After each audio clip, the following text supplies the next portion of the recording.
कृपया तीनों भाई ऊपर आके व्यास जी का पूजन करें। करुणाकर द्रौपदी पुकारी, पट में लिपट गए बनवारे, पट में लिपट गए बनवारे, निरख रहे नर नारी, निरख रहे नर नारी, जय माधव मदन मुरारी, माधव मदन मुरारी, जय केशव कलिमल हारे, केशव कलिमल हारे, जय माधव मदन मुरारी, जय माधव मदन मुरारी, जय माधव मदन मुरारी। श्री राधे। श्रीमती भगवती देवी अग्रवाल परिवार आए हुए सभी भाइयों और बहनों का हार्दिक स्वागत करता है। व्यासपीठ पे यजमान परिवार पूजा कर रहे हैं। इसके तुरंत बाद कथा का श्रवण आप लोग करेंगे। कथा का समय सुबह 9:30 से 12:30, शाम को 3:30 से 6:30 रहेगा। सभी भाइयों बहनों से निवेदन है कि यह प्रोग्राम सांताक्रूज से लेकर दहीसर तक विन केबल के ऊपर लाइव दिखाया जा रहा है। आप लोगों से निवेदन है मेरा कि आप लोग समय से पहले आकर अपना स्थान ग्रहण करें। जो वीआईपी कक्ष व यजमान कक्ष है, कृपया वहाँ पर न बैठें। मैं आपसे ऐसी विनंती करता हूँ। श्री राधे। हाँ, तीनों यजमान बस एक ही जगह लागो, और सबको अलग अलग कौन लगे, खाली भाई जी करेगा बस, और कोई को कौन लगे, बस पहले बड़े से करवाइए, सबसे बड़े छोटे।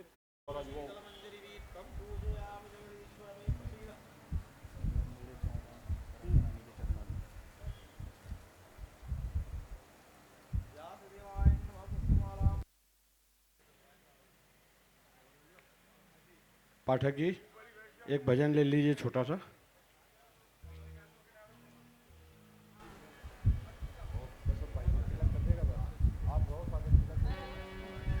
श्री राधे।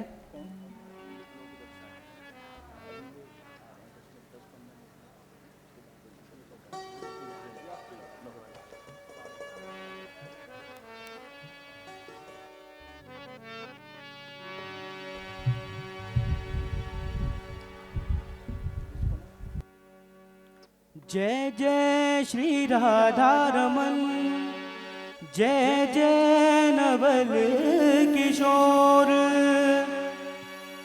जय जय श्री राधा रमन, जय जय नवल किशोर, जय गोपी चित चोर प्रभु, जय जय माखन चोर, जय जय माखन चोर। मुकुट सिर मोर का मेरे चित चोर का, मुकुट सिर मोर का मेरे चित चोर का, तू नैना सरकार के कटिल है कटार से, तू नैना सरकार के कटिल है कटार से। मुकुट सिर मोर का मेरे चित चोर का, तू नैना नैना नैना, तू नैना नैना नैना, तू नैना सरकार के कटिल है कटार से, तू नैना सरकार के कटिल है कटार से।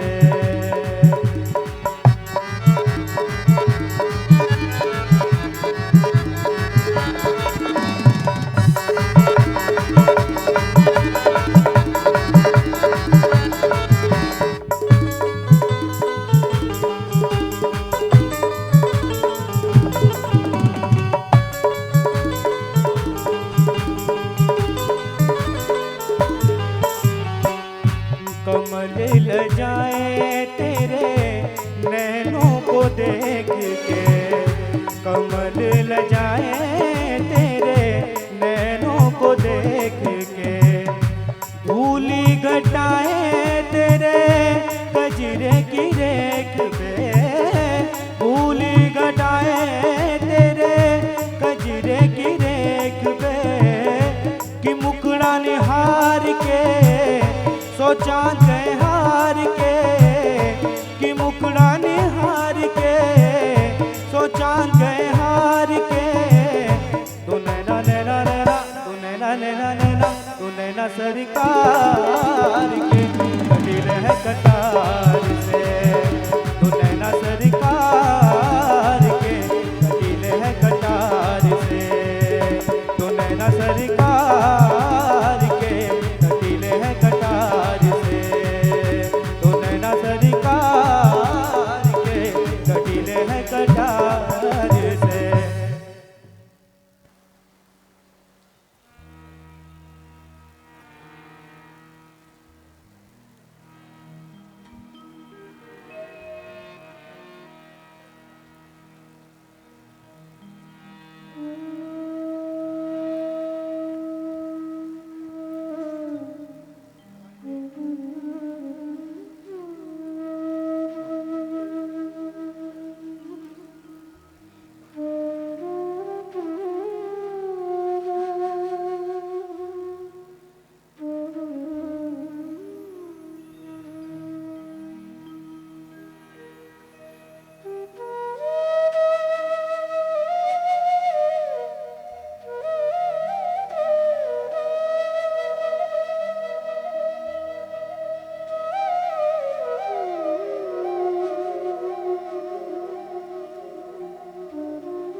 स्वस्ति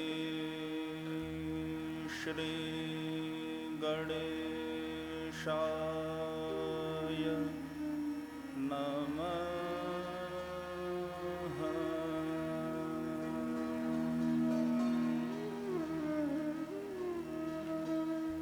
श्री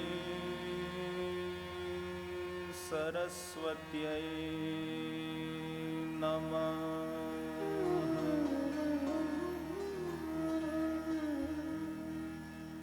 श्री गुरुभ्यो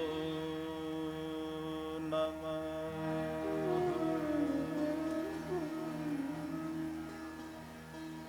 वंशे विभूषितकरान्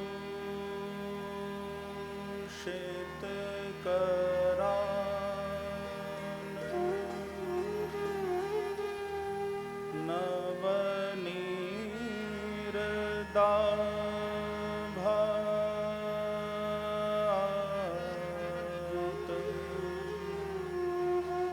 पीताम्बराद्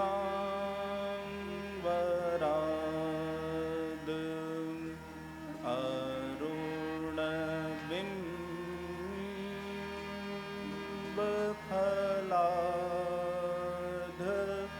रोष्ठात्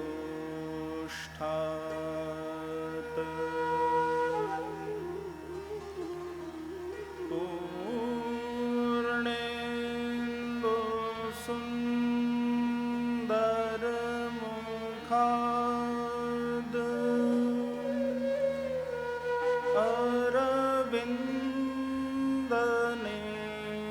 अरविन्दनेत्रात्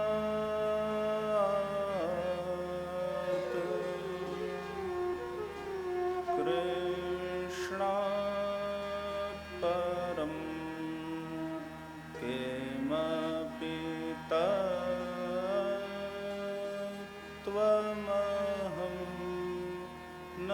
जाने।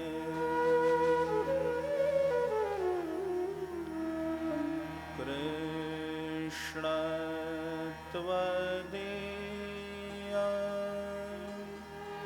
पद पंकज पंजरान्ते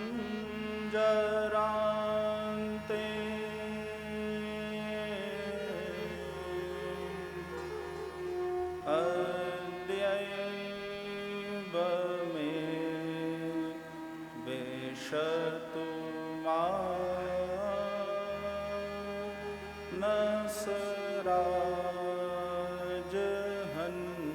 मानसराजहंसः।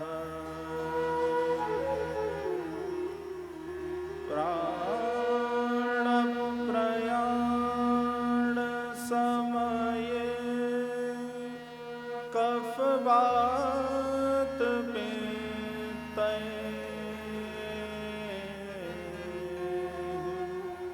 कंठावरो धनविधौ स्मरणं कुतस्ते।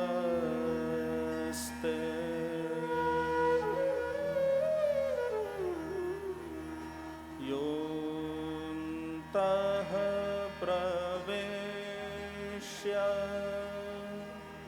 मम वाचमिमां प्रसुप्ता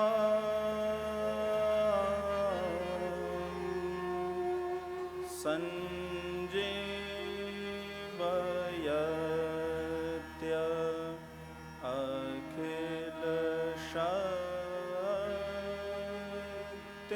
अखिलशक्तिधरः स्वधाम्ना।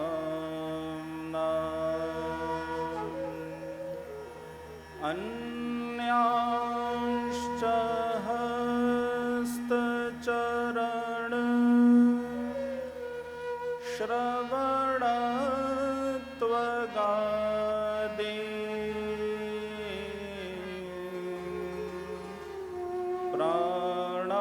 प्राणान्नमो भगवते पुरुषाय तुभ्यम्।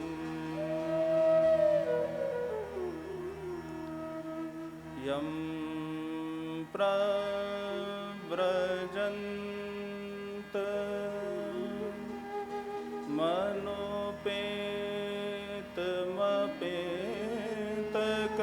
मनोपेतमपेतकृत्यम्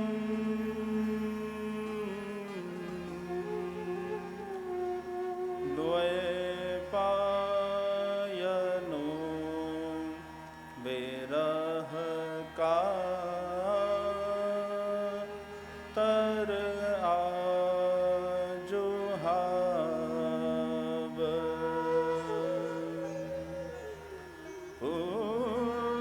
पुत्रेति तन्मयतया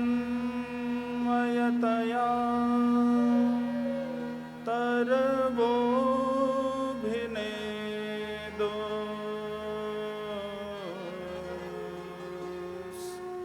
तं सर्वभूत हृदयं मुनिमानतोऽस्मि।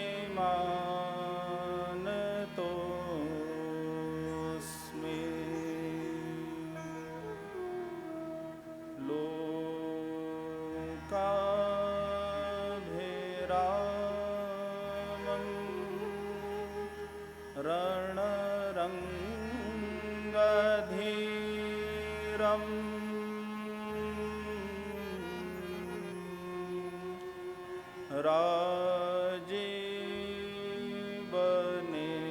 राजीवनेत्रम्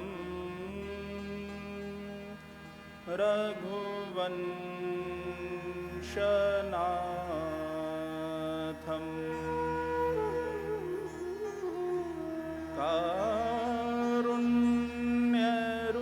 कारुण्यरूपं करुणाकरं तं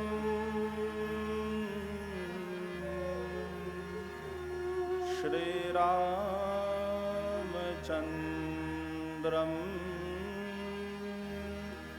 शरणं प्रपद्ये।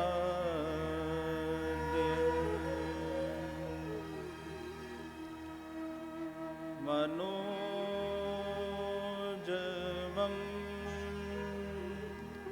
मारुततुल्यवेगम्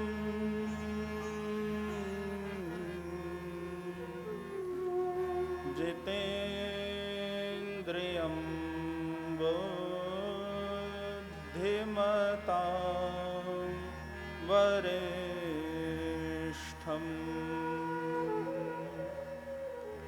वातात्मजं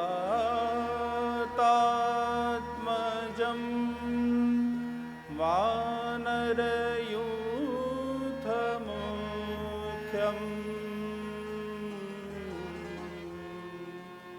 श्रीरामदूतं शरणं प्रपद्ये।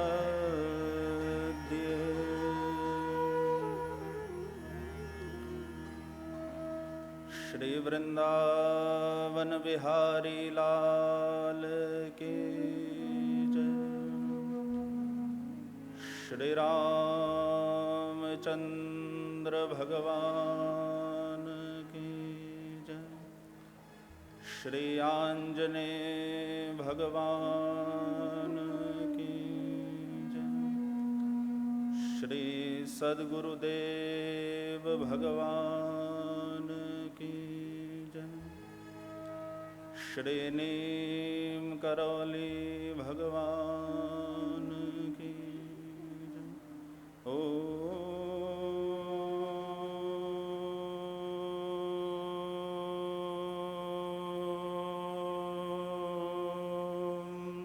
नमः पार्वती पतये हर हर महादेव हर। आइए कथा में प्रवेश करें। उससे पहले प्रेम से अपनी वाणी को पवित्र करते हुए भगवान नाम का आश्रय लें। मेरे तो आधार राधा रानी के चरणारविंद।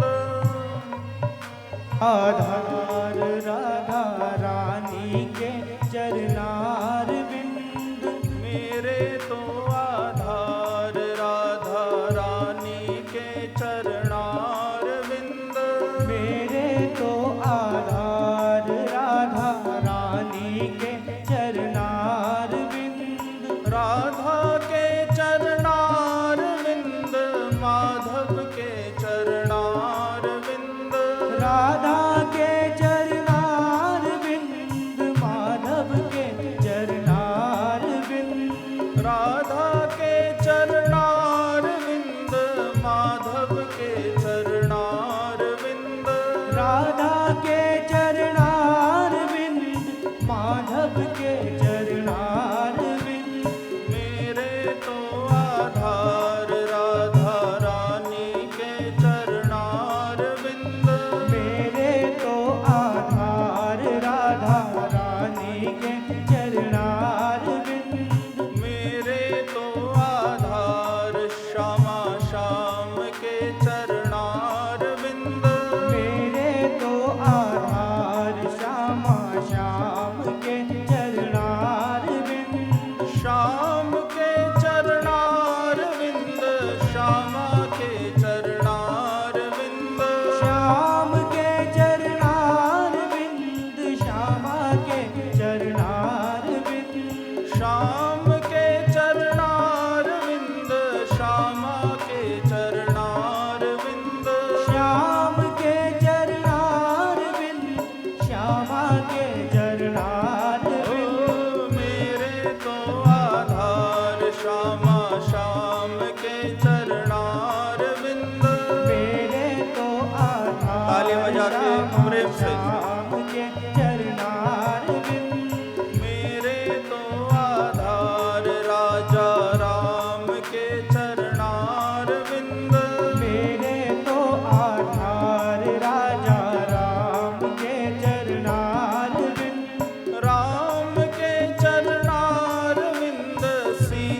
के चरणार विंद, राम के चरणार बिंद, सीता के चरणार बिंद, राम के चरणार विंद, सीता के चरणार विंद, राम के चरणार बिंद, सीता के चरणार बिंद, मेरे तो आधार राजा राम के चरणार विंद, मेरे तो आधार राजा राम के चरणार बिंद, मेरे तो आधार सीता राम के चरणार विंद, मेरे तो आधार सीता राम के चरणार बिंद, राम के चरणार विंद, हनुमान के चरणार विंद, राम के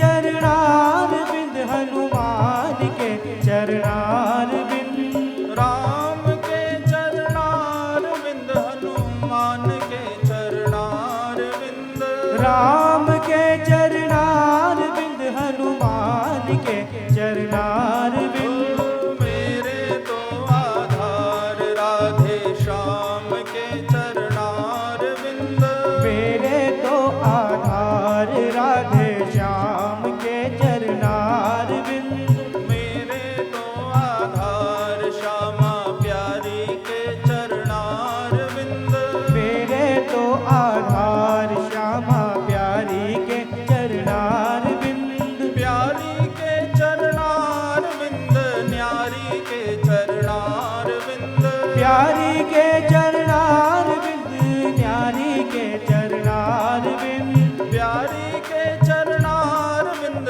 दुलारी के चरणार विंद, प्यारी के चरणार बिंद, दुलारी के चरणार बिंद, मेरे तो आधार राधा रानी के चरणार विंद, मेरे तो आधार राधा रानी के चरणार बिंद, मेरे तो आधार श्यामा प्यारी के चरणार विंद, मेरे तो आधार श्यामा प्यारी के चरणार बिंद, राधे के चरणार विंद, राधे के चरणार बिंद, श्यामा के चरणार विंद, श्यामा के चरणार बिंद, प्यारी के चरणार विंद, प्यारी के चरणार बिंद, श्यामा के चरणार विंद, श्यामा के चरणार बिंद, राधा के चरणार विंद, राधा के चरणार बिंद, माधव के चरणार विंद, माधव के चरणार बिंद, राधा के चरणार विंद, राधा के चरणार बिंद, राधा के चरणार विंद, राधा के चरणार बिंद, राधा के चरणार विंद, राधा के चरणार बिंद, माधव के चरणार विंद, माधव के चरणार बिंद, श्याम के चरणार विंद, राम के चरणार बिंद, श्यामा के चरणार विंद, श्यामा के चरणार बिंद, राधा के चरणार विंद, राधा के चरणार बिंद, राधा के चरणार विंद, राधा के चरणार बिंद, राधा के चरणार विंद, राधा के चरणार बिंद, राधा के चरणार विंद, राधा के चरणार बिंद, श्याम के चरणार विंद, श्याम के चरणार बिंद, राम के चरणार विंद, श्याम के चरणार बिंद, सीता के चरणार विंद, सीता के चरणार बिंद, हनुमान के चरणार विंद, मान के चरणार बिंद, राधा के चरणार विंद, राधा के चरणार बिंद, माधव के चरणार विंद, माधव के चरणार बिंद, राधा के चरणार विंद, राधा के चरणार बिंद, राधा के चरणार विंद, राधा के चरणार बिंद। जय जय श्री राधे, जय जय श्री राधे, जय जय श्री राधे।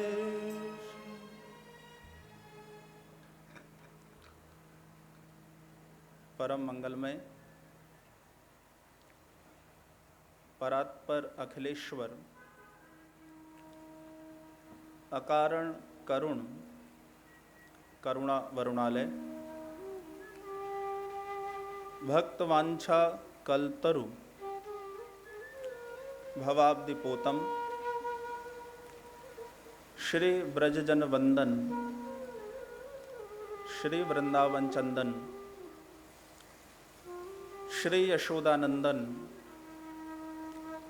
भगवान श्री बालकृष्ण की वांगमयी प्रतिमूर्ति श्रीमद् भागवत महापुराण। प्यारे प्रभु प्रेमियों, हमारे जीवन का सबसे बड़ा रोग यदि कुछ है तो वो भगवान श्री कृष्ण का वियोग है। यदि ये पूछा जाए कि भाई हमारे जीवन में सबसे बड़ा रोग क्या है, तो वो सबसे बड़ा रोग है मेरे गोविंद का वियोग। भगवान का जो वियोग हमारे जीवन में बना हुआ है सज्जनों, मेरी दृष्टि में इससे बढ़कर के दूसरा कोई रोग हमें हो नहीं सकता। और यदि श्री कृष्ण का वियोग हमारे जीवन का सबसे बड़ा रोग है, भगवान से दूरी यदि हमारे जीवन का रोग है, तो उसकी औषधि ही श्रीमद् भागवत की कथा है।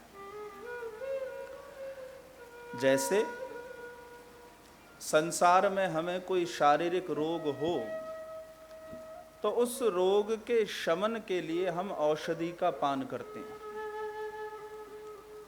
तो श्री कृष्ण का वियोग भी तो रोग है, इसका शमन कैसे हो?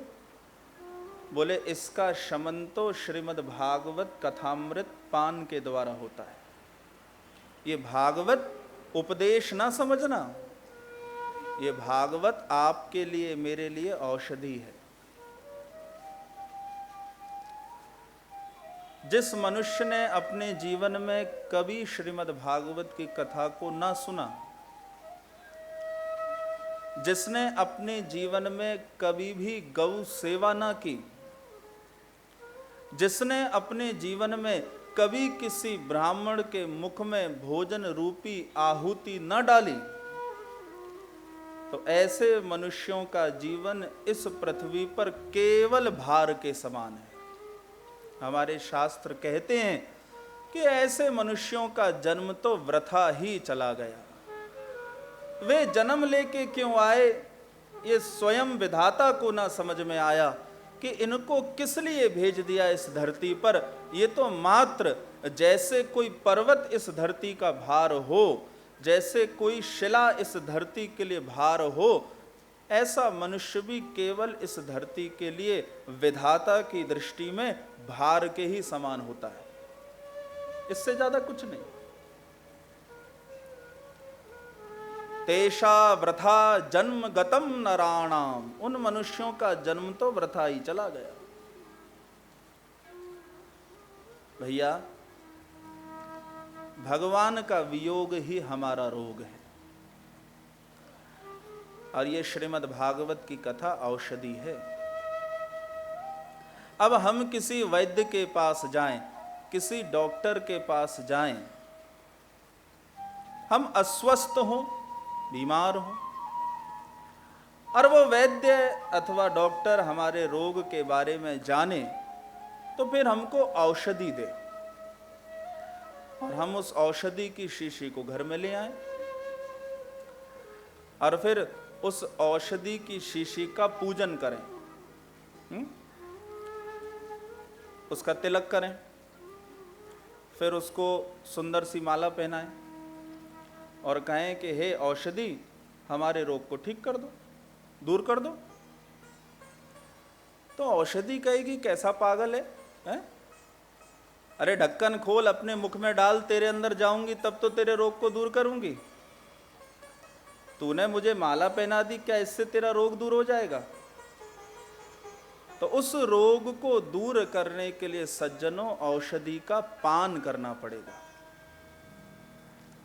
ऐसे ही श्रीमद् भागवत महापुराण, इनका पूजन अनिवार्य है, इसका कोई निषेध नहीं है, पूजन तो होना ही चाहिए, ये विधान है हमारे यहाँ। लेकिन उस पूजन से ज्यादा आवश्यक है कि इस औषधि का पान भी हम जीवन में करें, ये हमारे अंदर तो जाए। कथा में हम बैठ गए ये बड़ी बात नहीं है, कथा हमारे अंदर आके बैठ जाए ये ज्यादा बड़ी बात है। इसलिए एक बात तो ये है कि हम कथा में बैठ गए, 85-90 किलो के शरीर को लिया और लेके कथा में बैठ गए। अब शरीर लेके तो कथा में बैठ गए, लेकिन उससे ज्यादा जरूरी है कि ये कथा भी तो हमारे हृदय में आके बैठ जाए। और हम जब कथा सत्र विराम होता है उठ करके जाते हैं तो जो कुछ लेते हैं उसको तो वहीं पर झाड़ देते हैं, है ना। उठने के बाद झाड़ने का मतलब जो कुछ लिया भैया तेरा तुझको अर्पण और क्या लागे मेरा, जो लिया वो तेरे को ही समर्पित कर दिया। तो जो कथा में हमें मिल रहा है वो प्रसाद के रूप में हमारे घर में जाना चाहिए, हमारे जीवन में आना चाहिए। ये औषधि है श्रीमद् भागवत की कथा। इसको उपदेश समझ करके भजन ना मान लेना, भार ना मान लेना, ये तो औषधि है भैया। इसका पान करना होगा, तब जो श्री कृष्ण के वियोग का रोग आकर के लगा है उस रोग से मुक्ति की प्राप्ति होगी। और श्रीमद् भागवत जी मेरे गोविंद को प्रसाद के रूप में आपको प्रदान कर देंगे। श्रीमद् भागवत की महिमा यही है, श्री हनुमान जी की महिमा यही है। आज कलयुग में श्रीमद् भागवत की अनेकों कथाएं होती रहती हैं, आज यहां कल वहां परसों यहां फिर वहां चलती रहती है कथा। तो श्रीमद् भागवत का बहुत प्रचार प्रसार अभी कलयुग में है। भगवान श्री कृष्ण को इस धरती से गए हुए 5320 वर्ष का समय अब लगभग पूरा होने को आया। द्वापर का अंत हो चुका है, कलयुग का प्रारंभ है। 4,32,000 वर्ष का कलयुग होता है और इस युग के भी 4 चरण हैं। अब ब्राह्मण लोग जब संकल्प कराते हैं तो कहते हैं कि कलयुगे कली प्रथम चरणे, ये कलयुग का पहला चरण चल रहा है। तो अभी तो कलयुग के पहले चरण के पहले भाग में हम बैठे हैं, इसलिए आंखों से ब्रजभूमि का दर्शन हो जाता है, श्री गोवर्धन भगवान का दर्शन होता है, श्री यमुना जी का दर्शन होता है, गायों का दर्शन होता है, ब्रज की रज का भी दर्शन होता है। लेकिन जब ये कलयुग आगे जाएगा सज्जनों, तो ये सब लुप्त हो जाएंगे। आगे जो पीढ़ियां आएंगी कई हजार वर्षों के बाद, उनको इनका दर्शन प्राप्त ना होगा। इसलिए आप ये समझो कि इस कलयुग में श्रीमद् भागवत की महिमा इसीलिए है, श्री हनुमान जी की महिमा इसीलिए है क्योंकि ये दोनों मांगने पर आपको धन दे सकते हैं, सुंदर वस्त्र भी दे सकते हैं, स्वादु भोजन भी दे सकते हैं। लेकिन यदि प्रेम और भाव से श्रीमद् भागवत जी से श्री कृष्ण को मांगा जाए तो भागवत जी श्री कृष्ण को भी आपको प्रदान करने का सामर्थ्य रखती है। यदि श्री हनुमान जी से भाव से प्रेम से श्री राम को मांग लिया जाए तो तुमरे भजन राम को पावें, जन्म जन्म के दुख बिसरावें। हनुमान जी श्री राम को आपको दे देंगे। भागवत जी में और हनुमान जी में यही समानता है कि भागवत जी मांगने पर श्री कृष्ण को दे सकती हैं और हनुमान जी मांगने पर श्री राम को प्रदान कर सकते हैं। अब श्री कृष्ण को ना तो चिंतामणि दे सकती है, ना कामधेनु गाय दे सकती है। कल्प वृक्ष से भी यदि मांग लो तो कल्प वृक्ष भी कहे कि भाई गोविंद को ना दे पाऊं। ये सामर्थ्य श्रीमद् भागवत में है। श्रीमद् भागवत जी मेरे गोविंद का वांगमय स्वरूप है। श्रीमद् भागवत महापुराण के प्रत्येक श्लोक में राधा रानी और गोविंद का वास है। भैया श्रीमद् भागवत महापुराण अद्भुत है और जो श्रीमद् भागवत महापुराण की कथा में अवगाहन करता है, ये समझना उसके हृदय में श्री कृष्ण आकर के विराजमान हो जाते हैं। ये ग्रंथ हमारी ग्रंथियों का भेदन करने वाला है। औषधि के रूप में ही इस कथा का पान करना। अब देखो, जब हम नोट गिनते हैं तो हमको नींद आती है? नहीं आती ना। जब हम भोजन करते हैं तो हमको नींद आती है? नहीं आती। लेकिन जब हम कथा सुनते हैं तो हमको नींद आती है? आती है। तो कभी आपने सोचा कि नोट गिनने में नींद नहीं आती, भोजन करने में नींद नहीं आती, फिर कथा सुनने में नींद क्यों आती है? प्रश्न तो उठता है। और कई बार तो मैं देखता हूं लोग ऐसा तन्मय होकर के सो जाते हैं कि सोते सोते पड़ोसी के ऊपर ही गिर पड़ते हैं। तो पड़ोस वाला कहता है, अरे भैया मैं तो कथा सुनने आया, तू मेरे ऊपर क्यों गिरता है? तो सोना है तो जा। नींद क्यों आ जाती है कथा में? ये प्रश्न है। घर में इतनी नींद की गोली खावें तब जाके नींद आवे, घर में नींद नहीं आती। सारे सुख साधन होने के बाद घर में नींद नहीं आती। कथा में तो खाली फर्श पर बैठ जाओ एक गद्दा बिछा के, बैठते ही नींद आ जाती है। कारण क्या है? कारण यह है कि भैया अभी कथा की महिमा का ज्ञान नहीं है। कलयुग में जिसकी महिमा का ज्ञान होता है उसमें ही हमारा प्रेम होता है। ध्यान से सुनना आप, महिमा ही प्रेम की जननी होती है। यदि भगवान भी निर्गुण बने रहें, सगुण ना हो, साकार ना हो, उनका नाम ना हो, तो हम भगवान का पूजन भी ना करें। भगवान को भी हमारे लिए निर्गुण से सगुण होना पड़ता है, क्योंकि जिसमें कोई गुण होता है उसका ही भजन कलयुग के लोग करते हैं, बिना गुण वाले का कभी नहीं करते। और जिसकी महिमा का ज्ञान ना हो उसमें प्रेम होता नहीं। तो श्रीमद् भागवत महापुराण की कथा का पान करने के लिए बैठे हैं तो पहले इसकी महिमा का ज्ञान भी तो होना चाहिए। यह श्रीमद् भागवत की कथा पूर्व में कहां से प्रकट हो गई? किस किसने श्रीमद् भागवत की कथा को कहा? किस किसने भागवत की कथा को सुना? और इस कथा को सुनने के बाद क्या क्या फल की प्राप्ति हुई? इसको ही श्रीमद् भागवत महात्म कथा कहा जाता है, श्रीमद् भागवत की महिमा कथा। और यह नियम बनाया गया कि भागवत अनुष्ठान में जब जाएं तो श्रीमद् भागवत की कथा में प्रवेश करने से पहले उसकी महिमा कथा को अवश्य सुन लेना चाहिए। क्योंकि यदि महिमा का ज्ञान ना होगा तो प्रेम ना होगा, और बिना प्रेम के यदि भागवत में प्रवेश होगा तो परिणाम में श्री कृष्ण की प्राप्ति कैसे हो पाएगी।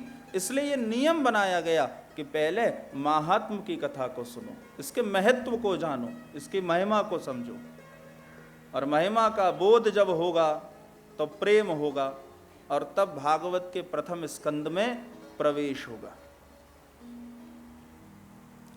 अब जो बड़ा होता है वो अपनी बड़ाई अपने मुख से कभी नहीं करता। बड़ा ना अपनी बड़ाई करे, बड़ा ना बोले बोल, हीरा कभी कहता नहीं क्या है उसका मोल। जो बड़ा है वो अपनी महिमा को अपने मुख से कभी नहीं गाता। अन्य लोग उसकी महिमा का गान करते हैं। फूल है तो उसे ये बताना नहीं पड़ता कि मेरे अंदर सुगंध है। सुगंध नाक तक पहुंचती है और हम फूल के पास पहुंच जाते हैं। क्या फूल आपको ये कहने आता है कि जंगल में मैं इस कोने में इस दिशा में हूं, चले आना? अपनी महिमा का गान नहीं करता फूल। तो श्रीमद् भागवत महापुराण ने भी अपनी महिमा का गान स्वयं अपने मुख से ना किया, अन्य पुराणों ने श्रीमद् भागवत की महिमा का गान किया। पद्म पुराण के उत्तर खंड के अंदर 6 अध्यायों में श्रीमद् भागवत महात्म कथा का वर्णन किया गया है। पद्म पुराण ने श्रीमद् भागवत महापुराण की महिमा का गान किया है। कुछ अन्य पुराणों ने भी भागवत की महिमा का गान किया है, लेकिन क्रम में प्रमुख रूप से पद्म पुराण की महात्म कथा को रखा जाता है, इसी कथा को श्रवण किया जाता है। भैया बड़ी अद्भुत है श्रीमद् भागवत की महिमा कथा, इसके महत्व को समझना है।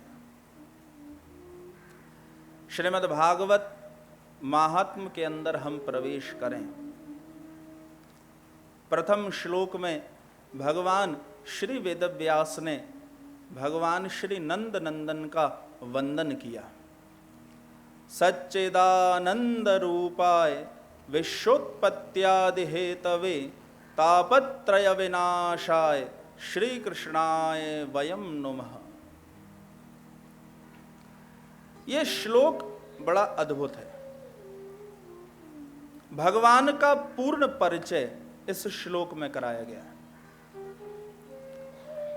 परमात्मा का परिचय जीवात्मा को करा दिया, और परिचय के 3 माध्यम होते हैं। पहला स्वरूप परिचय होता है, दूसरा सामर्थ्य परिचय होता है, तीसरा स्वभाव परिचय होता है। महर्षि वेदव्यास ने तीनों ही प्रकार से परमात्मा का परिचय जीवात्मा को कराया है। सबसे पहले स्वरूप परिचय कराया। कैसा स्वरूप है? बोले सच्चिदानंद रूपाय। सत चिद आनंद, इनको मिलाते हैं तो भगवान का स्वरूप हो जाता है सच्चिदानंद। 3 बात बताई गई यहां पर। भगवान सत अर्थात सत्य हैं, वे चिद अर्थात चैतन्य हैं, और वे ही आनंद हैं। भगवान ही सत्य हैं। एकम सद विप्रा बहुधा वदन्ति सत्यम परम धीमहि धर्म न दूसर सत्य समाना आगम निगम पुराण बखाना। सत्य यदि कुछ है तो केवल भगवान है, ध्यान रखना। भगवान के अतिरिक्त आंखों से जो कुछ चारों ओर दिखाई देता है ये सत्य नहीं है। आज है कल नहीं होगा, फिर जो कल होगा वो परसों ना होगा, जो परसों होगा वो आगे भी ना होगा। लेकिन जब आज हम हैं भगवान हैं, कल हम ना रहेंगे फिर भी भगवान हैं, परसों जो आएंगे उनके बाद भी भगवान हैं, और वे जब चले जाएंगे तो केवल भगवान है। केवल भगवान ही सत्य है। उनके कारण ही ये असत्य मिथ्या सृष्टि भी हमें सत्यवत प्रतीत होती है। भैया भगवान सत्य हैं। सत्य का अभाव नहीं होता और असत्य का भाव नहीं होता। भगवान का भी कहीं अभाव नहीं है, वो कण कण के अंदर समाया हुआ है। चारों ओर जो कुछ हम देख रहे हैं इसके कण कण में वे ही भगवान समाये हुए हैं।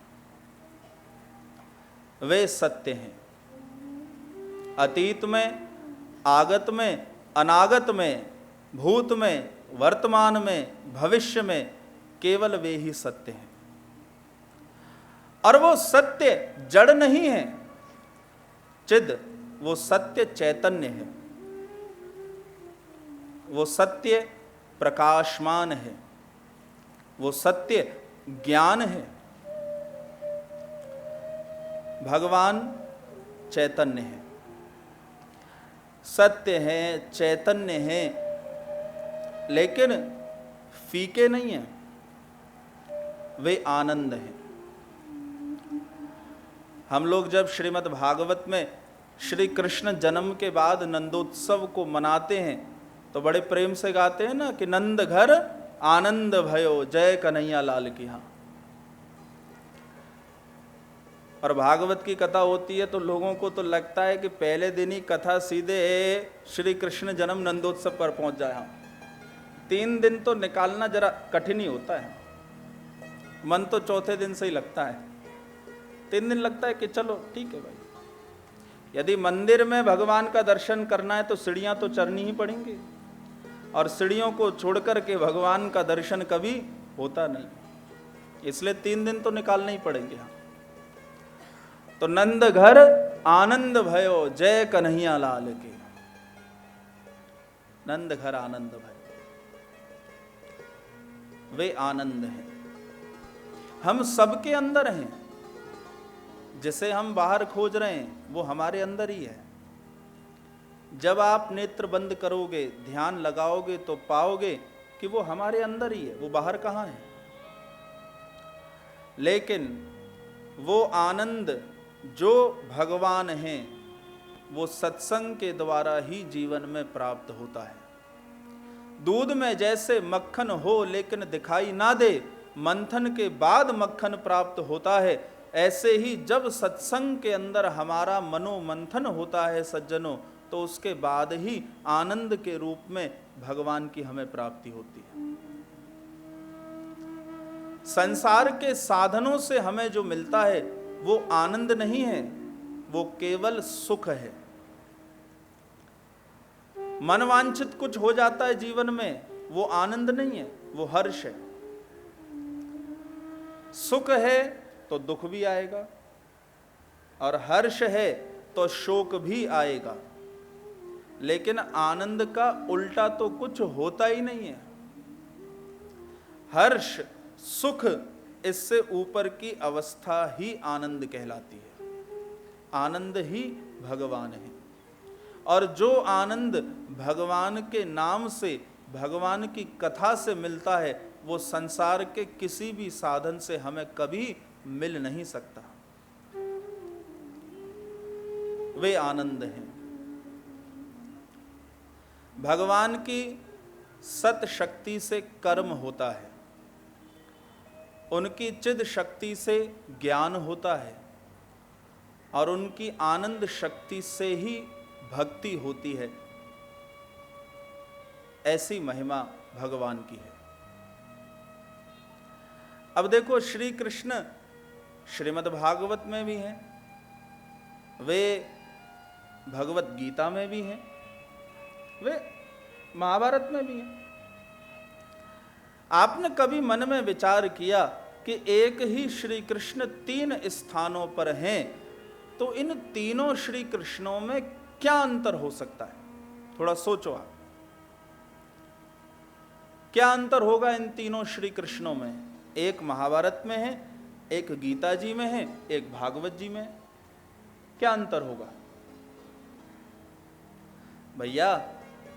महाभारत में जो श्री कृष्ण हैं, उन्होंने विशेष रूप से अपने सत्य अंश को प्रकट किया है, सत्य अंश को प्रकट किया है। भगवत गीता में जो श्री कृष्ण हैं, उन्होंने विशेष रूप से अपने चिद अंश को, ज्ञान अंश को प्रकट किया है। और भागवत में जो श्री कृष्ण हैं, उन्होंने विशेष रूप से अपने आनंद अंश को प्रकट किया है। इसीलिए नंद घर आनंद भयो जय कन्हैया लाल की। सच्चिदानंद रूपाय, भगवान सत्य हैं, चैतन्य हैं, आनंद हैं। भगवान के सत्य अंश से लक्ष्मी जी प्रकट होकर के आई हैं। भगवान के चिद अंश से यमुना जी प्रकट होकर आई हैं, और भगवान के ही आनंद अंश से राधा रानी प्रकट होकर के आई हैं। सत्य अंश से ही लक्ष्मी है। लक्ष्मी जी की गोद में मेरे भगवान नारायण के निरावरण चरण रखे रहते हैं। हम लोग दर्शन करते हैं ना, क्षीर सागर में शेष नाग पर भगवान नारायण लेटे रहते हैं, और लक्ष्मी जी अपनी गोद में भगवान नारायण के दोनों निरावरण चरणों को रखे रहती हैं। चरण दबाती भी हैं और इन निरावरण चरणों पर अपना अधिकार भी समझती हैं।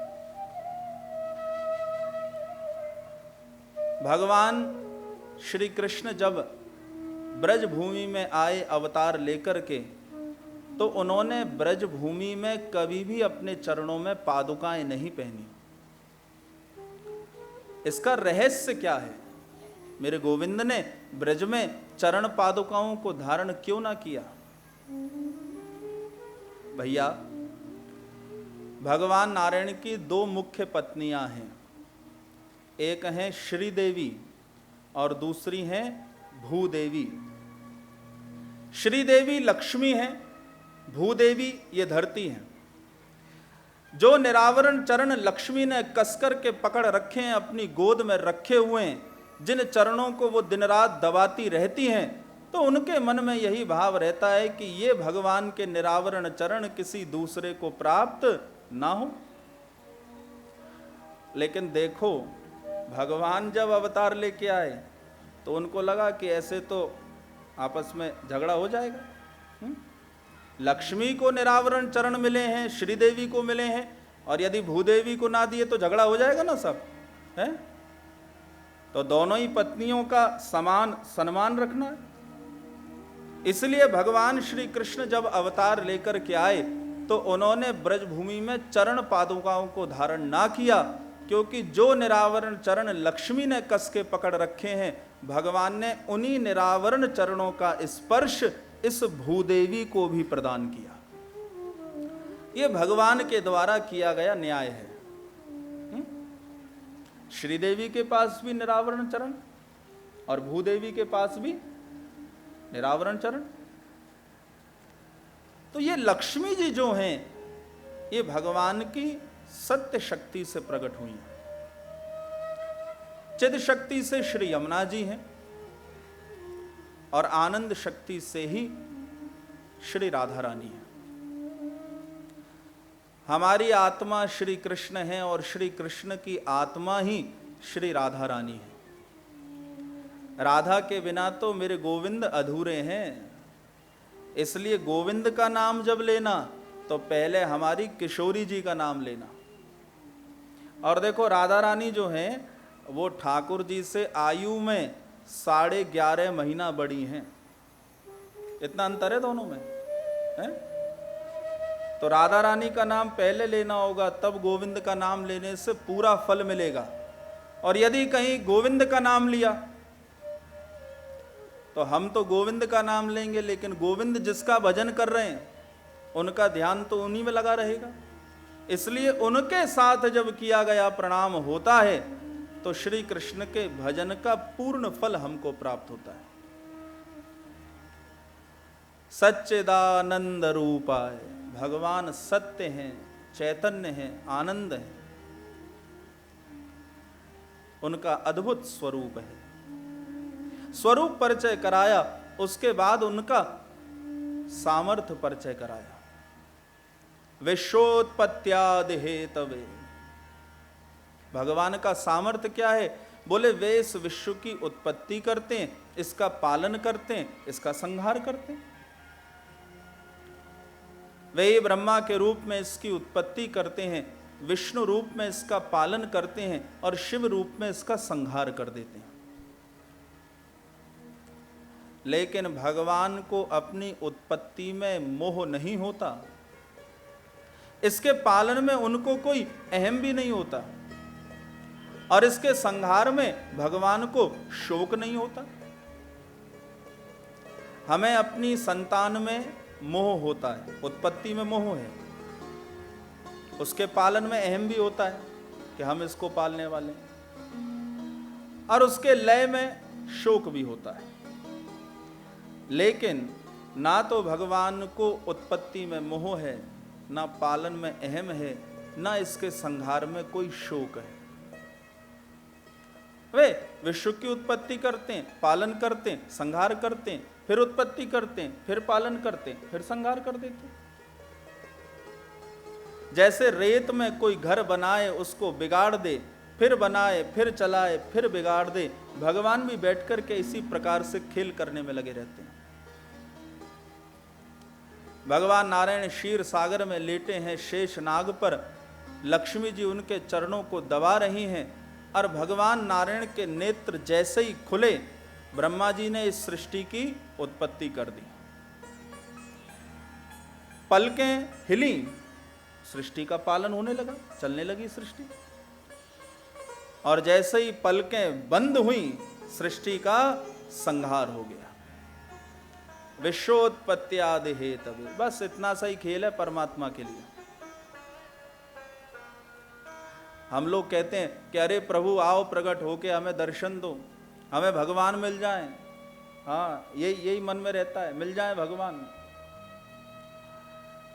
भगवान नारायण के प्रत्येक रोम में करोड़ों ब्रह्मांड लुढ़कते रहते हैं। 3.5 करोड़ रोम हमारे शरीर पर होते हैं। और यदि इतने ही भगवान नारायण के शरीर पर मान लिए जाएं, प्रत्येक रोम में जिसके करोड़ों ब्रह्मांड लुढ़क रहे हैं, अरे हम इस ब्रह्मांड के इस एक छोटे से सौर मंडल के सूर्य को आंख खोल करके कुछ सेकंड से ज्यादा देख नहीं सकते, तो जिसके रोम में करोड़ों ब्रह्मांड लुढ़कते हो, ना जाने कितने अनगिनत सौर मंडल, और प्रत्येक सौर मंडल में एक सूर्य, वो जब स्वयं हमारे सामने प्रकट होकर के आ जाए, तो क्या इन आंखों से हम उसका दर्शन कर पाएंगे? मन में प्रश्न तो होता ही है, क्या देख पाएंगे उसको? भगवान ने तो अर्जुन को भी दिव्य दृष्टि दी अपना दर्शन कराने के लिए। अर्जुन जैसा भगवान का सखा, हम तो अर्जुन से भी अपनी बराबरी नहीं कर सकते, तो फिर भगवान का दर्शन कैसे कर पाएंगे? यदि अर्जुन सामान्य दृष्टि से भगवान के विराट स्वरूप का दर्शन करते, तो संभवतः अर्जुन के भी प्राण ना रह पाते। इसलिए भगवान ने पहले दी दिव्य दृष्टि और फिर कराया अपने विराट स्वरूप का दर्शन। तो विश्व की उत्पत्ति करना, पालन करना, संहार करना, ये उनका सामर्थ्य है। सामर्थ्य परिचय कराया, उसके बाद स्वभाव परिचय कराया। कैसा स्वभाव है? का तापत्रय विनाशाय। 3 प्रकार के जो ताप होते हैं, आदि दैहिक, आदि भौतिक, आध्यात्मिक, उन तीनों प्रकार के तापों का विनाश करने वाले भगवान हैं। उनका ये स्वभाव है। लेकिन कब करेंगे इन तीनों प्रकार के जीवन के तापों का विनाश? बोले जब हम श्री कृष्णाय वयम नुमः मिलकर के उनको नमस्कार करेंगे, प्रणाम करेंगे। बोलिए श्री कृष्णचंद्र भगवान की जय। श्री कृष्णाय वयम नुमः, हम सब मिलकर के उनको नमस्कार करें, तब हमारे जीवन के तीनों तापों का सज्जनों विनाश होगा। केवल कृष्ण को नमस्कार ना किया गया, श्री कृष्ण को नमस्कार किया गया। श्री का अर्थ है राधा रानी। श्री वेदव्यास ने केवल गोविंद को नमस्कार ना किया, उन्होंने राधा गोविंद को नमस्कार किया। और इन दोनों को जब नमस्कार होता है तो उसको ही पूर्ण माना जाता है।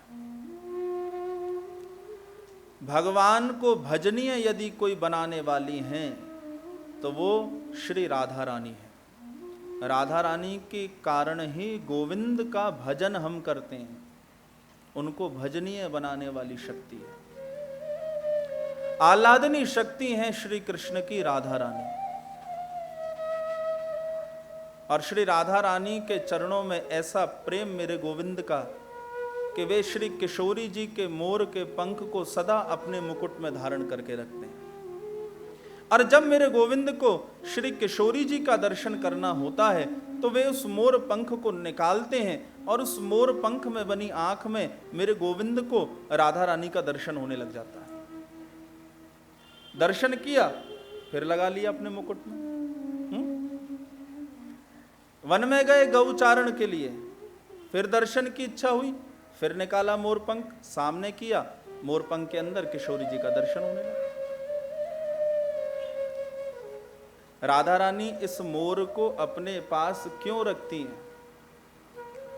क्योंकि मोर के गले का जो रंग है ना सज्जनों, वही श्री कृष्ण का वर्ण है, श्री कृष्ण का रंग है। और हमारी किशोरी जी जब मोर को देखती हैं तो मोर के गले में उन्हें हमारे गोविंद का दर्शन होने लग जाता है।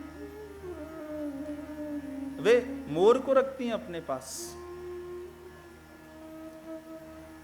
भगवान श्री कृष्ण नीलांबुज श्यामल कोमलांगम, नील वर्ण है, श्याम वर्ण है। महाराज श्री कृष्णाय वयम नमः, श्री कृष्ण को नमस्कार किया गया।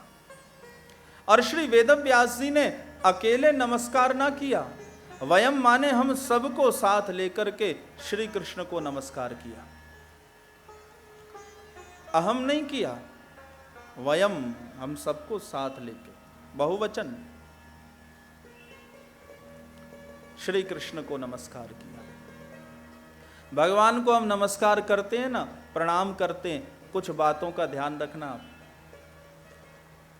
हम जब किसी को नमस्कार करते हैं, प्रणाम करते हैं, दिखने में बहुत सरल लगता है, सहज लगता है, लेकिन नमस्कार करना अपने आप में एक विशेष बात है। जब हम किसी को नमस्कार करते हैं तो पहला हमारा सिर झुका होना चाहिए, दूसरा हमारे दोनों हाथ मिले हुए होने चाहिए, और तीसरा हृदय श्रद्धा भाव से भरा होना चाहिए। नमस्कार में 3 बातें होती हैं। अब ये थोड़े कि घुटने तक हाथ बढ़ा दिया तो निपट गया मामला, ऐसा नहीं होता है। आजकल लोग घुटने तक में ही बराबर कर देते हैं, पहले नहीं होता था ऐसा। सिर झुकता था, हाथ मिलते थे और हृदय श्रद्धा से भरा होता था। दोनों हाथों का मिलना ही सत्य है।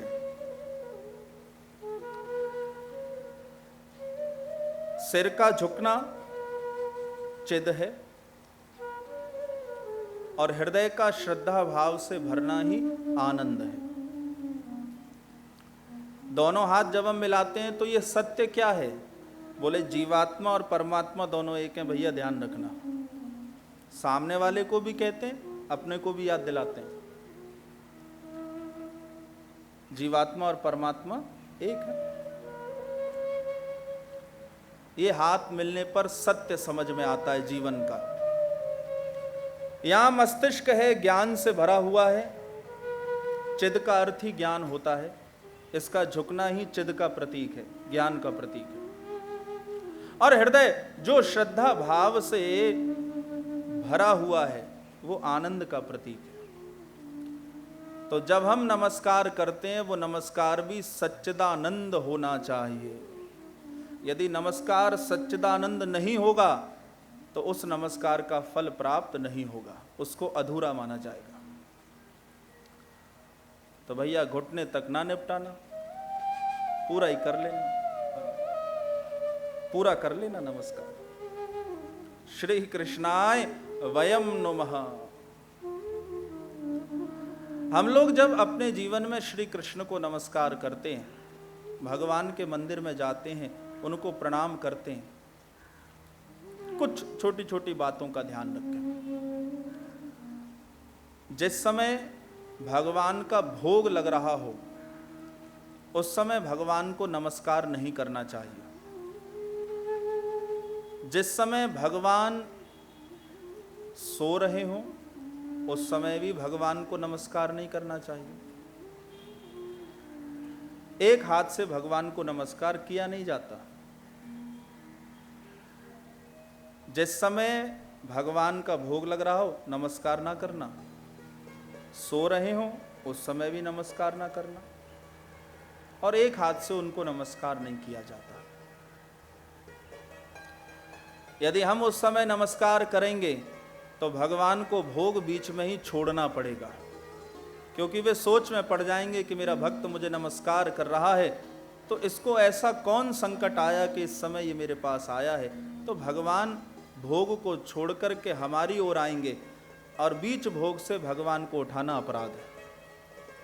भगवान सो रहे हो, हम नमस्कार करें, उनको पुकारें, तो भगवान को उठना पड़ेगा, क्योंकि नमस्कार का तो भार होता है बहुत बड़ा।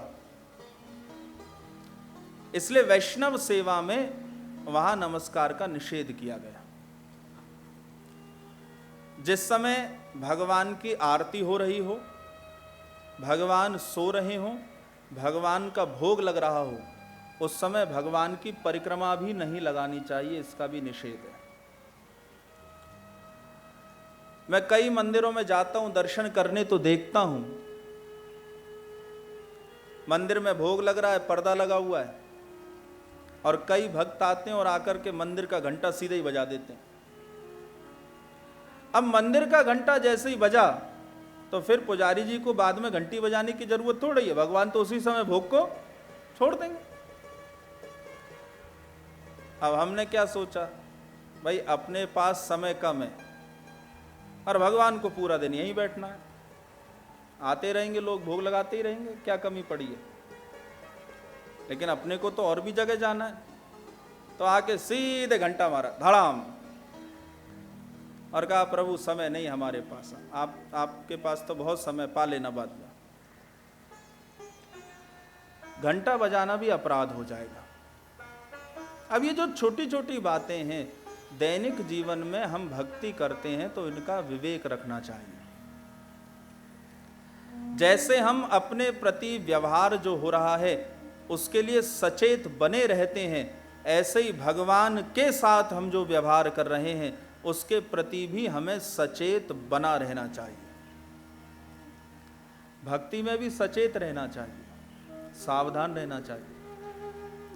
जो असावधान है वो भक्त कभी हो नहीं सकता। भक्त तो वही होगा जीवन में जो सदा सावधान होगा। श्री कृष्णाय वयम नमः। हम नमस्कार करें श्री कृष्ण को। और प्रणामो दुख शमनस्तम नमामि हरिम परम। भगवान को किया गया नमस्कार ही हमारे जीवन के तीनों तापों का विनाश करने वाला होता है, उनका शमन करने वाला होता है। तो हम भी श्री कृष्ण के चरणों में, राधा कृष्ण के चरणों में नमस्कार करते हैं। भगवान को चंदन और वंदन दोनों प्रिय हैं। श्री कृष्ण को चंदन भी लगाना और उनका वंदन भी करना, उनको नमस्कार भी करना। चंदन और वंदन दोनों शीतलता देते हैं। पदार्थ से जो प्रसन्न होता है वो जीवात्मा है, और प्रणाम से जो प्रसन्न होता है वही परमात्मा है। परमात्मा को प्रणाम चाहिए और जीवात्मा को पदार्थ चाहिए, यही अंतर है। तो श्री कृष्णाय वयम नमः। अब ये श्लोक इतना सुंदर है कि इच्छा तो होती है कि 6-7 दिन केवल इसी पर ही चर्चा हो, थोड़ा सा इस श्लोक को समझा जाए। पर यदि इसी श्लोक पर रुक गए तो नंदोत्सव कैसे आएगा, है ना? तो आगे तो जाना ही पड़ेगा।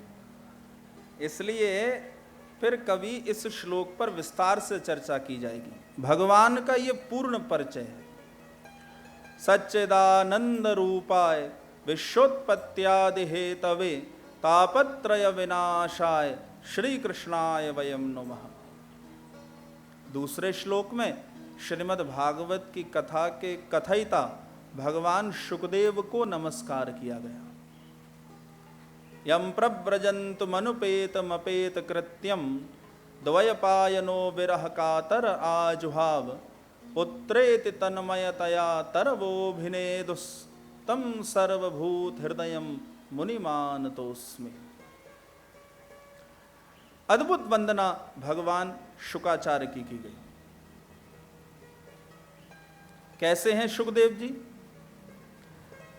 महर्षि वेदव्यास की पत्नी के गर्भ से 16 वर्षों की समाधि के बाद जन्म लिया, और जन्म लेने के बाद अपनी माता को त्याग दिया, पिता को त्याग दिया, पिता के आश्रम को त्याग दिया और सन्यास लेकर के सीधे शुकदेव जी वन की ओर दौड़ पड़े। कोई जात कर्म संस्कार ना हुआ, अपनी ही नाल को कंधे पर डाल करके भगवान सुखदेव वन की ओर दौड़ पड़े। और विरह कातर वेदव्यास पीछे दौड़ करके आए। अरे पुत्र मेरी बात सुनो, अरे बेटा रुको, अरे मेरी बात सुनो, यूं इस प्रकार जन्म लेते ही तुम कहां वन की ओर दौड़ पड़े। लेकिन सुखदेव जी ने कोई उत्तर ना दिया, बस दौड़ते हुए चले जा रहे। सुकोमल काया, घुटनों तक लंबी जिनकी भुजाएं, दिव्य जिनके केश, कमल के समान जिनके नेत्र, हाथ और पैर जिनके नीचे से लाल, ऐसे सुखदेव जी वन की ओर दौड़ पड़े। तब मार्ग के दोनों ओर जो वृक्ष है ना, उन्होंने तन्मय होकर श्री वेदव्यास जी को उत्तर दिया और कहा, हे व्यास जी, जिन्हें आप अपना पुत्र समझकर के रोकना चाहते हैं, वे तो सबके हृदय में वास करने वाले परमात्मा ही हैं। आपके पुत्र तो स्वयं श्री कृष्ण हैं। ये भागवत धर्म का प्रचार प्रसार करने के लिए आए हैं, और जिस प्रकार हम लोक हित में अपने पुत्रों का त्याग करते हैं, अपने फलों को दूसरों को समर्पित कर देते हैं, आप भी लोक हित में अपने इस फल का, अपने इस पुत्र का त्याग कर दीजिए। वृक्षों के उपदेश का वेदव्यास पर प्रभाव हुआ और श्री वेदव्यास जी बीच मार्ग में ही अपने पुत्र को छोड़ करके अपने आश्रम शम्याप्रास लौट करके आए। सुखदेव जी वन में गए, वटवृक्ष के नीचे समाधि लगा के बैठ गए। जिसमें विकार है उसको संस्कार की आवश्यकता होती है। सुखदेव जी का चरित्र ऐसा है सज्जनों, जिसमें कोई विकार ही नहीं है, इसलिए उनको किसी भी लौकिक संस्कार की आवश्यकता नहीं। हमारे जीवन में विकार आ जाता है, इसलिए संस्कारों का विधान है। अब देखो, उंगलियों के नाखून बढ़ गए, विकार हो गया, नाखूनों को बना लिया, संस्कार हो गया। दाढ़ी बढ़ गई, विकार हो गया, दाढ़ी को बना लिया, संस्कार हो गया। अब जिसके दाढ़ी निकलेगी नहीं, वो बनाएगा कैसे? तो संस्कार तो वही होगा जहां पहले विकार हो। हमारे जीवन में विकार हैं, इसलिए पग पग पर संस्कारों का विधान किया गया। लेकिन धन्य है भगवान सुखदेव, उनके जीवन में कोई विकार ही नहीं, तो संस्कार को भी सोचना पड़ा कि मैं कहां जाकर के सुखदेव जी के जीवन में लग जाऊं। संस्कार को भी सोचना पड़ा कि ऐसा अवसर मुझे कब मिलेगा जब सुखदेव से जाकर के लग जाऊं और मेरा जीवन भी धन्य हो जाए। वो अवसर तो संस्कार को भी ना मिल पाया। सुखदेव जी में कोई विकार नहीं, स्त्री पुरुष का भेद ही नहीं जानते। उनको ये पता नहीं कि जड़ क्या है, चेतन क्या है। जहां ये कमल नेत्र देखते हैं, उनको केवल राधा रानी और गोविंद का दर्शन होता है। वे पुरुष और प्रकृति को भिन्न नहीं कर पा रहे। उनको समझ में नहीं आ रहा कि कैसे प्रकृति से राधा कृष्ण को अलग कर लो, वो नहीं कर पा रहे। ऐसे परिव्राजकाचार्य परमहंस भगवान सुखदेव को हम नमस्कार करते हैं। बोलिए सुखदेव जी महाराज की जय। उत्तर प्रदेश का एक जिला है सीतापुर, गोमती का पवित्र किनारा है, और उसी भूमि को नैमिषारण्य के नाम से जाना जाता है। नैमिषारण्य की पवित्र भूमि में वटवृक्ष के नीचे परमादरणीय सूत जी महाराज विराजमान है। 88,000 शौनकादि महात्मा उनके सामने बैठे हुए हैं। सूत जी महाराज की आज वंदना की है। भैया, नैमिषे सूतमासीनम अभिवाद्य महामतिम कथामृत रसास्वाद कुशलहु शौनको ब्रवीत। सूत जी महाराज की स्तुति की और कहा, हे सूत जी महाराज, आपके ज्ञान का प्रकाश करोड़ों सूर्यों के प्रकाश के समान है, और हम सबके मन में अज्ञान रूपी अंधकार है। आप अपने ज्ञान रूपी प्रकाश से हमारे अज्ञान रूपी अंधकार को दूर करिए। आपका शास्त्रों और पुराणों पर अधिकार है। आप गुरु पीठ पर, व्यास पीठ पर विराजमान हैं। हम सब आपकी वंदना करते हैं, आपको प्रणाम करते हैं। किसी से कुछ लेना है तो झुकना ही पड़ेगा। घड़ा जब तक झुकेगा नहीं, नदी का जल उसके अंदर उतर करके नहीं आ सकता। और यदि जीवन में किसी से कुछ विशेष लेना है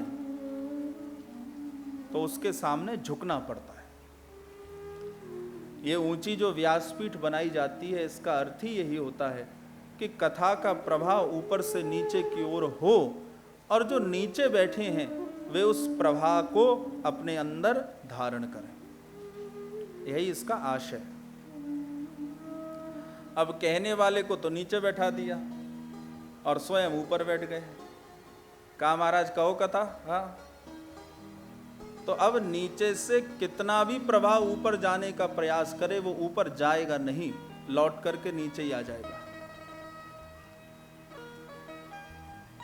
ये परंपरा व्यासपीठ ऊंची होती है, ये परंपरा श्री हनुमान जी ने प्रारंभ की है। हनुमान जी ने दो प्रथा प्रारंभ की हैं। पहला ऊपर व्यासपीठ हो और दूसरा विदेश में जाकर के कथा कहना। अशोक वाटिका में अशोक वृक्ष पर बैठकर के मां सीता को कही राम कथा, तो व्यासपीठ तो ऊंची हो गई ना। सीता जी ने भी नीचे बैठ के कथा सुनी। तब से व्यासपीठ को ऊंचा बनाया जाता है।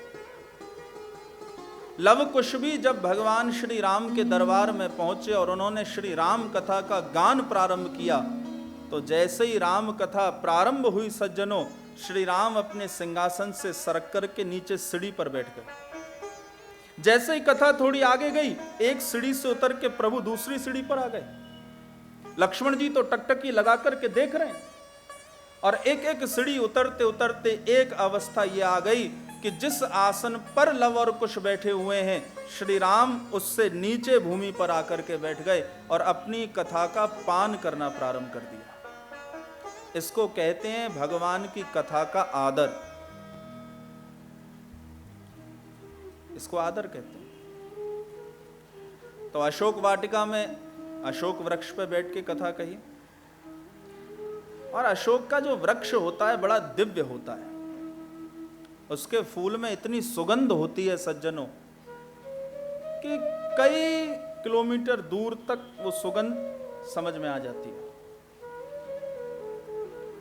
आजकल हम लोग जो दीवार के सहारे अशोक का वृक्ष बोल के लगा देते हैं ना वृक्ष, ये वो अशोक का वृक्ष नहीं है जिसके नीचे मां सीता बैठी थी। हाँ, अरे जिस वृक्ष में छाया ही नहीं उसके नीचे सीता जी कैसे बैठेंगी? कभी आपने सोचा? ये तो बाद में बनाया गया अशोक का वृक्ष है सजावट के लिए, लेकिन मूल अशोक वृक्ष जिस अशोक वाटिका में सीता जी बैठी हुई हैं, आपने कभी सोचा कि यदि इस अशोक वृक्ष के नीचे सीता जी होती तो हनुमान जी इस पर कैसे बैठ करके कथा कह पाते? मैंने अशोक के वृक्ष का दर्शन किया जिसका वर्णन शास्त्रों में, और उसका फूल इतना दिव्य होता है कि उसकी महिमा को शब्दों में नहीं कहा जा सकता। अद्भुत है अशोक का वृक्ष। अब इस वृक्ष के नीचे बैठोगे तो ये हमारे शोक का हरण ही नहीं कर पाएगा। अरे वृक्ष से कम छाया तो मिले, और जिस वृक्ष से छाया ही नहीं मिल रही तो वो हमारे शोक का हरण क्या करेगा? उसका नाम अशोक कैसे होगा? तो पहली बात, हनुमान जी ने ऊपर बैठ के कथा कही, इसलिए व्यासपीठ ऊंची बनती है। और यदि आज हम विदेश जाकर के कथा कहें तो इसको भी आप नया ना समझना, क्योंकि विदेश जाकर के कथा कहना भी श्री हनुमान जी ने ही प्रारंभ किया है। वे सागर पार करके गए लंका में, और लंका में जाकर के उन्होंने दो कथा कही। पहली कथा श्री विभीषण जी को कही और दूसरी कथा उन्होंने मां जानकी को कही। तो यदि आज हम सागर पार चले जाएं तो आप आश्चर्य ना करना, ये परंपरा भी हनुमान जी के कारण ही है। और यदि इसको लेके मन में कोई प्रश्न हो तो आप हनुमान जी से बात करना, भैया हमको तो छोड़ ही देना। तो व्यासपीठ को ऊंचा बनाते हैं, नीचे बैठ के झुकने से ही मिलता है। सूत जी की वंदना हुई और सूत जी महाराज प्रसन्न हो गए। कहा, हे शौनकादि ऋषियों, आप मुझसे कुछ पूछना चाहते हैं तो पूछिए। शौनकादि ऋषियों ने कहा कि हे सूत जी महाराज, स्वर्ग प्राप्ति के लिए हम यहां नैमिषारण्य में यज्ञ कर रहे हैं, और यज्ञ के बाद जो समय मिलता है हम थोड़ा हाथ में माला लेकर के नेत्र बंद करके भगवान का भजन करते हैं। लेकिन जब भजन करने बैठते हैं तो समाधि में आगे जो कलयुग आने वाला है उस कलयुग का हमें दर्शन होने लग जाता है, और कलयुग के मनुष्यों की आगे जो स्थिति होने वाली है उसको देख करके हमारी आंखों से अश्रुधारा बहने लगती है। हम देख रहे हैं कि आगे जो कलयुग आने वाला है उस कलयुग का मनुष्य आसुरी वृत्ति वाला होगा। इह घोरे कलो प्रायो जीवश्चासुरतां गतः क्लेशाक्रांतस्य तस्यैव शोधने किम परायणम्। हम देख रहे हैं कि आगे आने वाला मनुष्य आसुरी वृत्ति का है। अभी तो कलयुग का पहला चरण है, इसमें हम जो कुछ पाप समझते हैं ना सज्जनों, ये तो अभी वो पाप है ही नहीं जिसके कारण भगवान को आना पड़ जाए। आप सोचो वो पाप कैसा होगा जो भगवान को अवतार लेने पर विवश कर दे। लेकिन यदि आज भी विचार करें तो कलयुग का मनुष्य आसुरी वृत्ति वाला है। सारे संबंध समाप्त हो गए हैं। एक मनुष्य दूसरे मनुष्य को मार करके उसके मांस का भक्षण कर जाता है, क्या यह आसुरी वृत्ति नहीं है? एक पुत्र अपनी माता की हत्या करता है, क्या यह आसुरी वृत्ति नहीं है? कोई माता अपने पुत्र की हत्या कर देती है आज, तो क्या यह आसुरी वृत्ति नहीं है? सारे संबंध समाप्त हो गए, मर्यादाएं खंडित हो गई, पाखंड अधर्म का बोलबाला हो गया। ये मनुष्य आसुरी स्वभाव का ही है। भैया, शौनकादि ऋषियों को इसी बात की चिंता है, और कहा कि आगे कलिकाल का मनुष्य जो आसुरी वृत्ति वाला है, जो चारों प्रकार से क्लेश से ग्रस्त है, जो चारों ओर संकटों से घिरा हुआ है, जिसके जीवन में सब कुछ है लेकिन शांति नहीं है, आनंद नहीं है, आलोक नहीं है, ऐसे मनुष्यों की शुद्धि का उपाय आप हमको बताइए। और हे सूत जी महाराज, वो उपाय ऐसा हो जिसके द्वारा फल के रूप में मेरे गोविंद की प्राप्ति हो जाए, श्री कृष्ण की प्राप्ति हो जाए। ऐसा कोई शाश्वत कलयुग के मनुष्यों के कल्याण का साधन आप हमसे कहिए। बस यही प्रश्न है हमारे मन में। सूत जी महाराज ने कहा, धन्य हैं आप लोग। स्वार्थ की जो बात करे वो संत नहीं हो सकता, और जो परमार्थ की बात करे वही संत होगा। संत अपने लिए तो कभी सोचता ही नहीं है, वो तो सदा समाज के लिए सोचता है, कैसे समाज का हित हो, मंगल हो। आपका प्रश्न अति उत्तम है, तो सुनिए। आगे जो कलिकाल आने वाला है उस कलयुग के मनुष्यों के कल्याण का शाश्वत साधन जो फल के रूप में श्री कृष्ण को प्रदान कर दे, वो साधन है श्रीमद् भागवत महापुराण की कथा। श्रीमद् भागवत कथा काल व्याल मुखग्रास त्रास निर्णाश हेतवे श्रीमद् भागवतम शास्त्रम कलौकीरेण भाषितम। श्रीमद् भागवत शास्त्र ही वो साधन है जिससे मृत्यु का भय जो हमारे मन में है उससे मुक्त हुआ जा सकता है। काल रूपी सर्प के मुख का ग्रास होने का त्रास जो हमारे जीवन में है उससे मुक्त यदि कोई कराने वाली है तो श्रीमद् भागवत शास्त्र की कथा है। यह श्रीमद् भागवत कथा फल के रूप में श्री कृष्ण को देने वाली है। हे शौनकादि ऋषियों, जन्मांतरे भवेत पुण्यम तदा भागवतम लभेत। अनेक जन्मों के पुण्य कर्मों का फल जब प्राप्त होता है तो श्रीमद् भागवत की कथा जीवन में सुनने को प्राप्त होती है। ये कथा तो देव दुर्लभ है। शौनकादि ऋषियों ने कहा, देव दुर्लभ? बोले हां ऋषियों। श्रीमद् भागवत महापुराण की कथा जब राजा परीक्षित को सुनाने का निश्चय श्री सुखदेव जी ने किया, तब गंगा किनारे सुखदेव जी की सभा में देवराज इंद्र अमृत कलश लेके देवताओं सहित प्रकट हो गया। सुखदेव जी को प्रणाम किया तो सुखदेव जी ने पूछा, हे इंद्र, ये महात्माओं की सभा में कैसे आना हुआ? देवराज इंद्र ने कहा, महाराज, ये मृत्यु लोक का राजा परीक्षित है। 7 दिन बाद तक्षक दंश से इसकी मृत्यु निर्धारित है। तक्षक सर्प के काटने से इसकी मृत्यु है, हमें पता है, और इसके मन में मृत्यु का भय है। हम एक प्रस्ताव लेकर के आए हैं। देवराज इंद्र ने कहा, मेरे हाथ में ये अमृत कलश है, इसमें अमृत भरा हुआ है। यह वही अमृत है जिसके लिए देवासुर संग्राम हुआ है।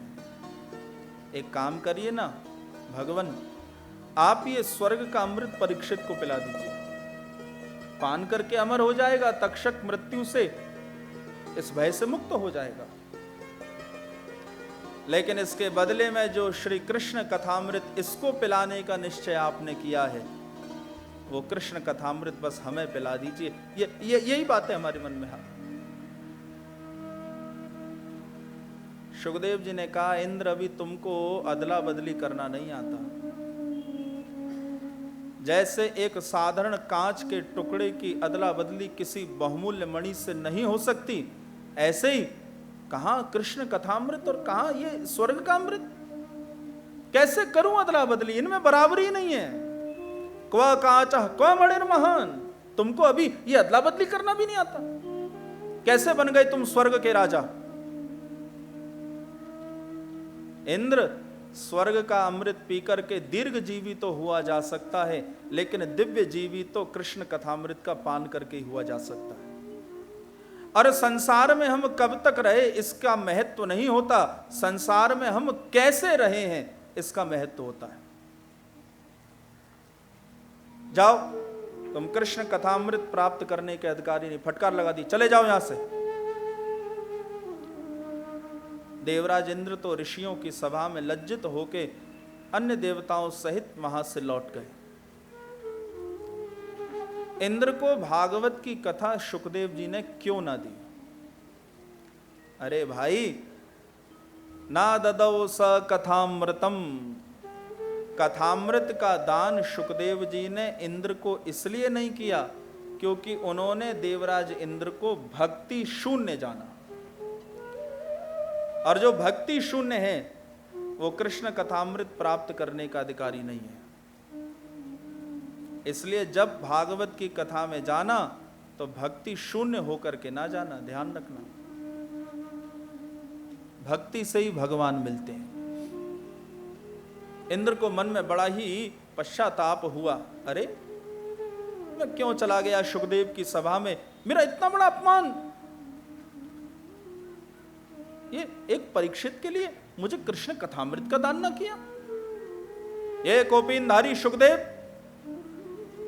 इंद्र को मन में बड़ी ग्लानि होने लगी।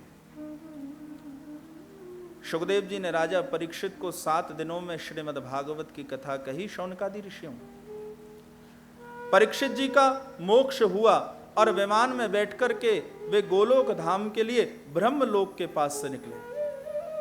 और जैसे ही तेजी से विमान निकला ब्रह्मलोक के पास से, ब्रह्मा जी तो देखते रह गए, अरे 7 दिनों में परीक्षित का मोक्ष कृष्ण कथामृत से, तो जरा तोल करके देख लूं भागवत की कथा को।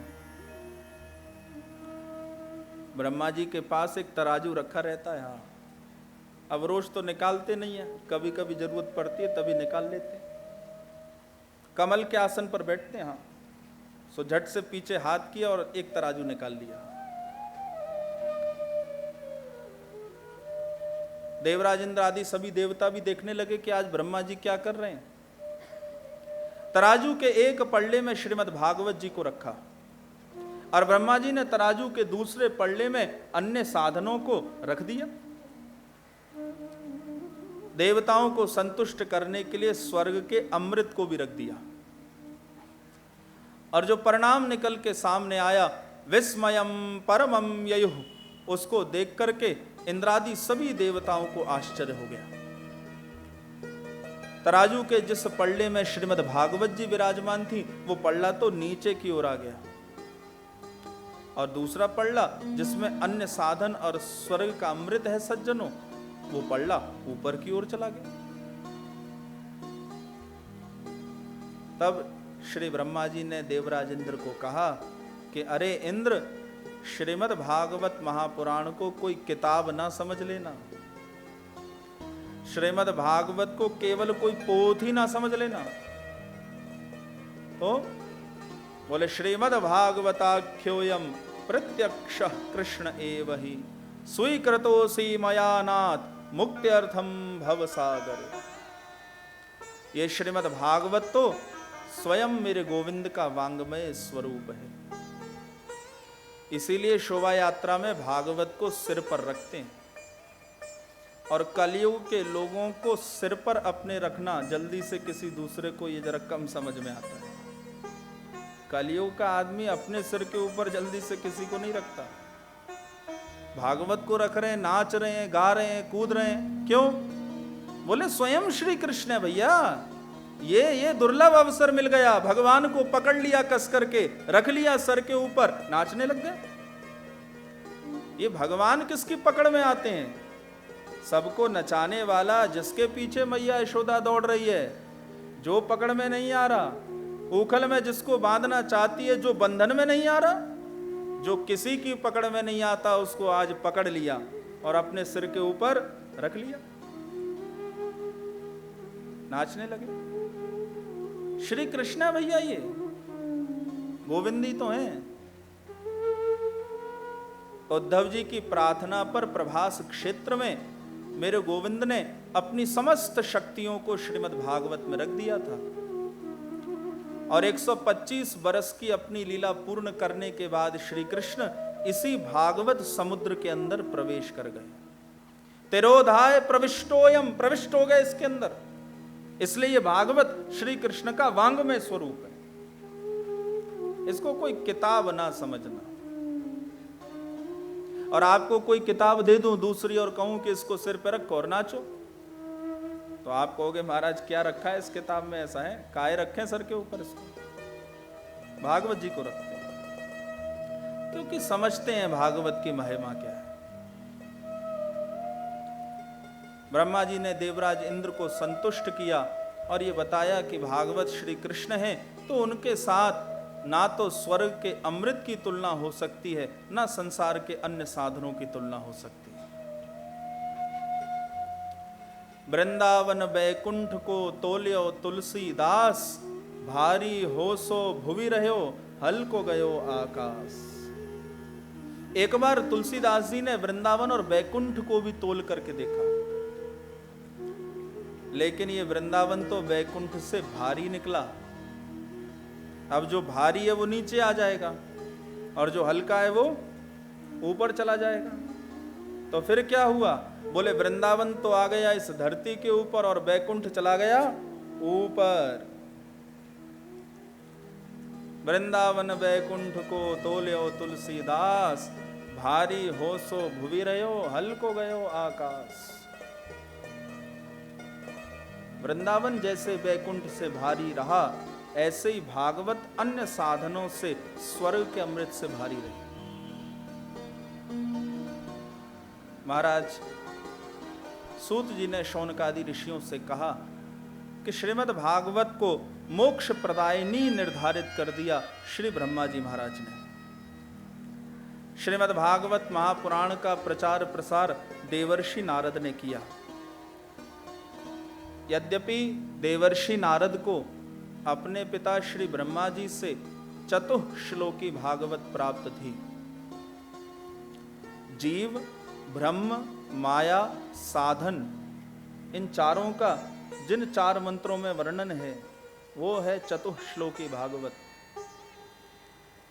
ये भागवत नारद जी को ब्रह्मा जी से पहले मिली हुई है, लेकिन उसके बाद भी श्रीमद् भागवत सप्ताह श्रवण विधि नारद जी को सनत कुमारों से प्राप्त हुई।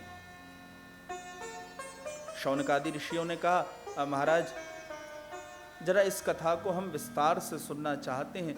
कहां मिलना हो गया नारद जी और सनत कुमारों का? अब नारद जी तो एक जगह ज्यादा बैठते नहीं और सनत कुमार ज्यादा घूमते फिरते नहीं। 4 भाई हैं, सनक, सनंदन, सनातन, सनत कुमार। दिखने में 5 वर्ष के लगते हैं, लेकिन अवस्था में भगवान शंकर से भी बड़े हैं। केवल एक कोपीन को धारण करते हैं और माला लेकर के भजन करते हैं। कहां मिलना हो गया? सूत जी ने कहा, शौनकादि ऋषियों, एक बार सनत कुमार भजन करने के लिए बद्रीनाथ धाम में पधारे। चारों भाई आकर के बद्रीनाथ धाम में बैठे, हाथ में माला है, भगवान का भजन करना है। और जैसे ही आकर के सनत कुमार बद्रीनाथ धाम में बैठे, उसी समय सामने से देवर्षि नारद का आगमन हुआ। नारद जी के नेत्रों से अश्रुधारा बह रही है, मुख उदास है। जिनके आने मात्र से वातावरण में नारायण का नाम गूंजने लग जाता है, उन नारद जी के मुख से आज नारायण का नाम नहीं निकल रहा। नेत्रों से अश्रुधारा, केश खुलकर के बिखरे हुए, मुख पर पसीने की बूंद है, और खोए हुए नारद जी एक दिशा से दौड़ते हुए बद्रीनाथ धाम में आ पहुंचे। हाथ में वीणा, एक हाथ में करताल। नारद जी की इस विचित्र दशा को जब सनत कुमारों ने देखा तो उनसे ना रहा गया। उठकर के खड़े हुए और नारद जी को रोका। अरे ब्राह्मण, रुकिए जरा। नारद जी तो वहीं रुक गए, सनत कुमारों की ओर देखने लगे। देखते जा रहे हैं और रोते हुए चले जा रहे हैं। सनत कुमारों ने पूछा, कथम ब्रह्मंदीन मुख कुतश्चिंता तुरो भवान त्वरितम गम्यते कुत्र कुतश्चागमनम तव। हे ब्राह्मण, आज आपका मुख इतना दीन क्यों है? ओ हो, ऐसा लगता है आपको कोई चिंता अलग यहाँ। त्वरितम गम्यते कुत्र, इस प्रकार से आप दौड़ते हुए कहां जा रहे हैं, थोड़ा हमको बताइए तो सही। और कुतश्चागमनम तवा, इस प्रकार से दौड़ते हुए कहां से यहां चले आए हैं, थोड़ा कुछ बताइए तो सही हमको। आपको उदास देख करके हमें भी चिंता हो गई है। नारद जी ने कहा, हे सनत कुमारों, सत्य ही है, आज मुझे चिंता आ लगी है।